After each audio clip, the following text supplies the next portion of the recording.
It feels good to start since my freshman year. I've been playing with my partner that I rotate with all the time, Willie McCaleb. We both make each other work hard all the time, and it's never easy at practice.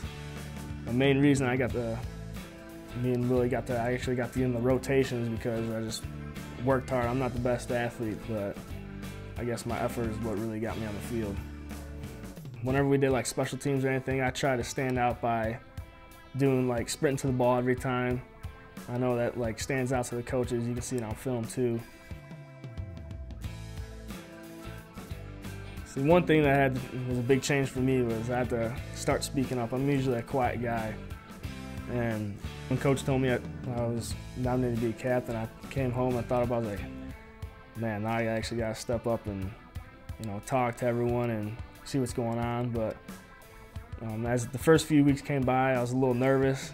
It was kind of just a different change for me, just to talk in front of people. And as the season went on, it got a little easier, but not as much pressure. Like in the beginning, when I had to say like a speech for something, I'd always stutter and say something that doesn't really make sense, and all the guys would look at me and be like, what?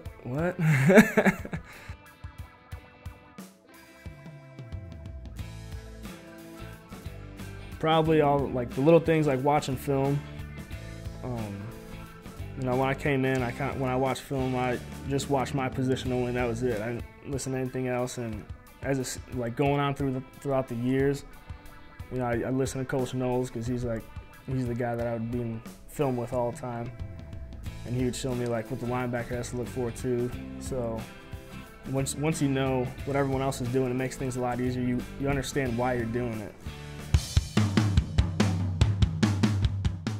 Whenever we do the national anthem, I always do the sign of the cross, Father, Son, Holy Spirit, and as it's going on, I always pray to God. And whenever it's done, whenever it like comes to the end, everyone says "Home of the Saints." I just sit there and wait till everything's over. That's something I've always done when I was younger too.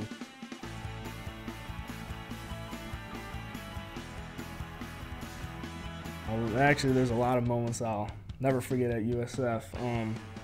Probably two big ones that stick out to me the most are the William Penn game when we were down by like 26 or 28, whatever it was, and we came back in the last play of the game, or with like 7 seconds left, and we came up with a victory, and we all went back in the locker room. I think Mike Rogers put on Levels by Avicii, and the whole defensive locker room was going crazy, just dancing, and I don't know, it was just a great moment. Also, the Georgia State game, when we went to overtime and came up successful, when Murray kicked that field goal, it was just, I don't know, a moment you'll never forget.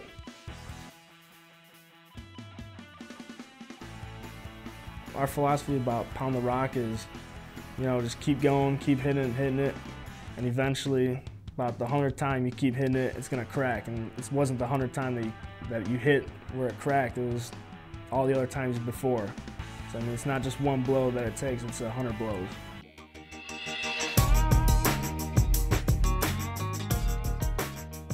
Right now, I'm unsure of what I want. My major is, I'm gonna have a degree in sports management, but I don't know what I'm gonna do with that. I'd like to become a cop. That's one of my options right now, or become a wrestling coach. Actually, I probably won't coach football because I don't feel like I'm that intellectual on it. Either become a cop or a coach, or do something with sports because something I love a lot, something that's been around in my life since I was young.